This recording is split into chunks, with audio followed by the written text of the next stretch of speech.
جو عوام کا مزاج ہے وہ بہت تیزی سے تبدیل ہو رہا ہے، بہت زیادہ پریشر ہے ان تمام ممالک میں کہ بھئی اب اس کو جنگ کو ختم کریں، روکیں۔ تو وہ پھر ٹرمپ کے ہاتھ میں ایک بڑی اچھی اپرچونٹی آ گئی کہ بھئی اب تو حماس نے مان لیا، اب ہم جائیں نیتن یاہو پہ اور اس کے اوپر پریشر ڈالیں۔ اب کیا نیتن یاہو صاحب اس کو ایکسپٹ کرتے ہیں کہ نہیں؟ میرے خیال میں شارٹ آف ڈس آرمامنٹ، جو بنیادی طور پہ غیر مسلح کیے بغیر اسرائیل اس کے اوپر نہیں آئے گا، اور وہ حماس کے لیے غیر مسلح ہونا ایک تھوڑا سا مشکل عمل ہوگا۔ میرے خیال میں وہ اس کے اوپر بہت آسانی سے مانیں گے نہیں۔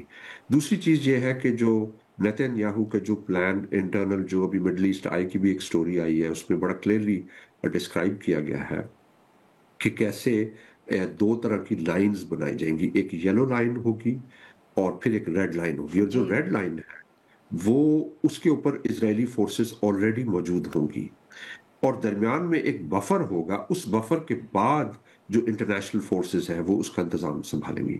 تو یہ کافی سارے اس میں سٹیپس ہیں، اور اسرائیل کی یہ کوشش ہوگی کہ دنیا میں تاثر بھی جائے کہ ہم امن چاہتے ہیں، لیکن اپنا جو کنٹرول ہے وہ رکھیں گے۔ اور اس کے لیے آپ کو اگر پیچھے جائیں تو آسلو پیس پروسیس میں ایگزیکٹلی انہوں نے ایسے کیا، انہوں نے عالمی برادری کو یہ تاثر بھیجا کہ ہم امن کے ساتھ ہیں، لیکن سیٹلمنٹس پھر بھی بڑھتی رہیں، اور جو بھی بظاہر یونائٹڈ نیشنز، ورلڈ بینک، جو بھی انٹرنیشنل ادارے وہاں کام کر رہے تھے، وہ عملی طور پہ جو اسرائیلی ایجنڈا تھا اسی کے ماتحت ہو کے کام کر رہے تھے۔ اور یہ پھر بڑا ڈیفیکلٹ کوشچن ہو جاتا ہے، کیونکہ اسرائیل جو ہے وہ قابل گرفت نہیں ہے، جو بھی وہ کرتا ہے اس کے اوپر نہ تو انٹرنیشنل لا لاگو ہوتا ہے، نہ ہی کوئی اس طرح کی گلوبل پاور ہے جو ریسٹرین کر سکے اسرائیل کو۔ عدیل صاحب، تو پھر آپ کی باتوں سے تو یہی لگ رہا ہے کہ بہت مشکل ہوگا اس پلان کا کام کرنا، کیونکہ ایک طرف تو جیسے آپ نے کہا کہ جو ہم دیکھ بھی رہے ہیں کہ وہ جنگ تو روک نہیں رہے، ہو سکتا ہے وہ کوئی نہ کوئی، جیسے آپ نے خود ہی ذکر کیا، کوئی نہ کوئی وہ ایکسکیوز بنا کے، کوئی وجہ بتا کے وہ اپنی جنگ جاری رکھیں۔ دوسری طرف جس قسم کے بفر زونز کا آپ نے ذکر کیا ہے، اس سے اب ہم یہ بھی اندازہ لگا سکتے ہیں کہ کتنا آسان یا مشکل ہوگا مسلمان ممالک کے لیے یہاں فورس بھیجنا۔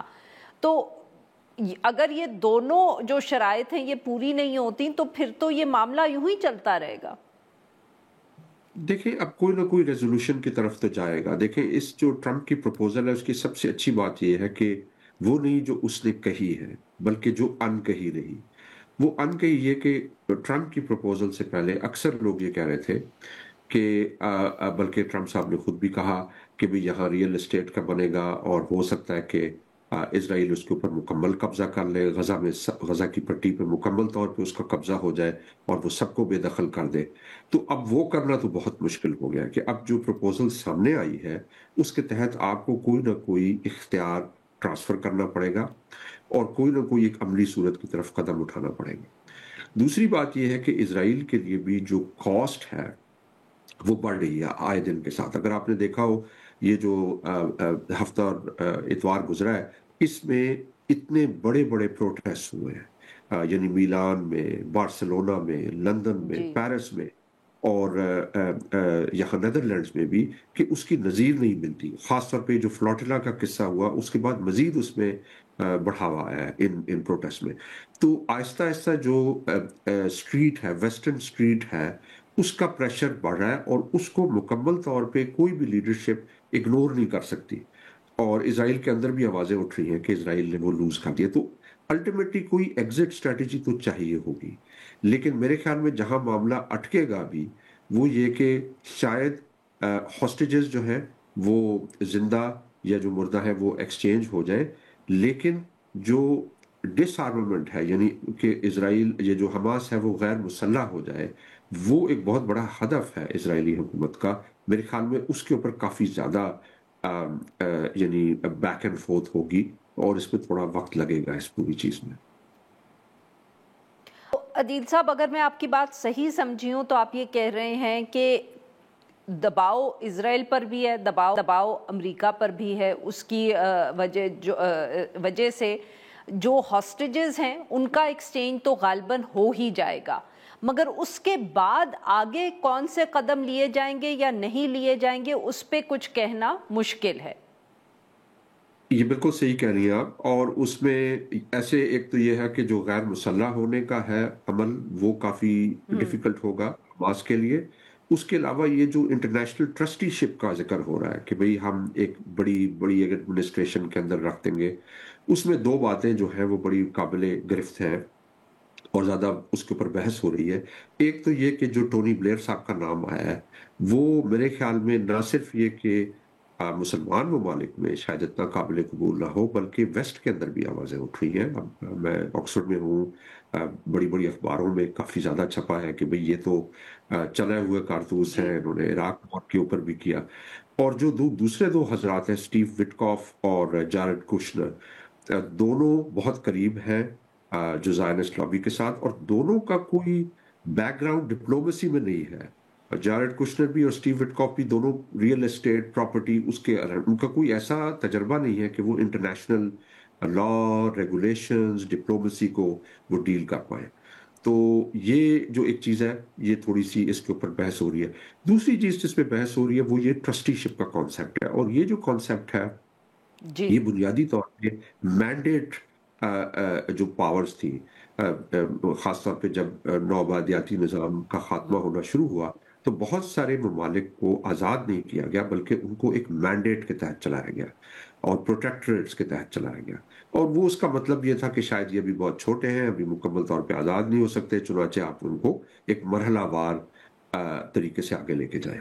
لیکن وہ ایک بیسکلی کلونیل یا نوآبادیاتی نظام کا ایک حصہ ہے یہ جو ٹرسٹی شپ ہے، جو بہت مشکل بنا دیتا ہے کہ آپ ابھی تو بہت زیادہ پریشر ہے تو اس پریشر میں آپ تیزی سے ٹرانسفر کریں پاور ایک انٹرم اتھارٹی کو، لیکن اس انٹرم اتھارٹی سے واپس پاور ٹرانسفر ہو پیلسٹینین اتھارٹی کی وہ بہت مشکل عمل ہوگا. اور اس کے اوپر بھی اسی طرح کی ایک سٹیٹس کو جو ہے وہ بننے کا خطرہ ہے. اور سر ویری کوئکلی نیتن یاہو کے اوپر بھی ڈومیسٹکلی بہت دباؤ آئے گا اگر اس نے یہ جنگ ختم کی، کیونکہ ان کی گورنمنٹ میں ایک رائٹ ونگ ایلیمنٹ بہت زیادہ ہے جو چاہتے ہیں کہ یہ جنگ جاری رہے. دیکھیں اب اس میں ایک تو چیز بڑی سامنے اب واضح طور پہ آ گئی ہے کہ اسرائیل کے اندر جو کہا جاتا تھا کہ بہت بڑی تفریق ہے، میرے خیال میں بائی اینڈ لارج کوئی اتنی بڑی ریزسٹنس نہیں ہوئی کہ آپ فلسطینیوں کے ساتھ ایسا سلوک نہ کریں. تو وہ تو میرے خیال میں ساری اسرائیلی سوسائٹی ریڈیکلائز ہو چکی ہے. لیکن ایٹ دا سیم ٹائم یہ آوازیں ضرور آ رہی ہیں کہ آپ جس جگہ پہ لے کے جا رہے ہیں وہاں پہ اپنے کور آبجیکٹیوز کو کھو رہے ہیں. اب مثلا آپ نے دیکھا کہ امریکہ میں جو رائٹ ونگ کے لوگ ہیں، کرسچن رائٹ کے لوگ ہیں، ٹکر کارلسن ہے، کڈینس ہے اور بہت سارے لوگ ہیں، ان کے ملینز آف ویوز آ رہے ہیں اور وہ یہ سوال کرنا شروع ہو گئے ہیں کہ جو امریکہ کا اسرائیل کے ساتھ تاریخی طور پہ رشتہ تھا، جس طریقے سے وہ کنٹرول کرتے ہیں امریکن ایڈمنسٹریشن کو، وہ اب ایک پبلکلی ڈیبیٹ ہو رہی ہے چیز. تو اسرائیل کے اندر بھی یہ خدشات ہیں ایسے کہ جس میں وہ یہ کہتے ہیں کہ اس کا اینڈ آؤٹ کم کیا ہے. لیکن ظاہر ہے نیتن یاہو صاحب جب اس پوری پروپوزل کو بیچیں گے، آپ نے ابھی بھی چلایا اپنا جو ان کا انٹرو، تو اس میں وہ ہمیشہ یہ چاہیں گے کہ یہ ایک ریٹریٹ یا ایک ہزیمت کے طور پہ نہ دیکھا جائے کہ ہم ہار گئے، بلکہ ہم نے کوئی ایک کنسیشن لی ہے اسرائیل کے لیے. بہت بہت شکریہ سر، آپ نے یہ وقت نکالا. ناظرین یہاں پہ لیتے ہیں ایک چھوٹی سی بریک، اور جب ہم بریک سے واپس آئیں گے تو ہم بات کریں گے معیشت کی. IMF سے مذاکرات بھی جاری ہیں، پرائیویٹ سیکٹر سے بھی کچھ اچھی خبریں نہیں آ رہی. So we'll try and take a comprehensive look at that. Welcome back ناظرین. پروگرام کے اس حصے میں ہم ذکر کریں گے معیشت کا. ایک طرف تو IMF کا مشن پاکستان میں موجود ہے اور مذاکرات ہو رہے ہیں پاکستان کی حکومت سے. جتنی بھی خبریں آ رہی ہیں جنرلی وہ پازیٹیو ہی ہیں، کیونکہ اگر ہم ماضی پہ نظر دوڑائیں تو پچھلے ایک دو سالوں میں ایک دو ایسے موقع آئے جب IMF سے ہمارے تعلقات کافی کشیدہ ہو چکے تھے اور شرائط اتنی بری طرح پاکستان ان کو وائلیٹ کر رہا تھا کہ ہم جیسے کہ اب بھی ذکر ہوتا ہے کہ we came close to a default. تو اب اس طرح کی کوئی صورتحال نہیں ہے. جس سے بھی بات کریں تو یہی پتہ چلتا ہے کہ IMF سے بالکل یہ نہیں ہے کہ اختلافات نہیں ہیں،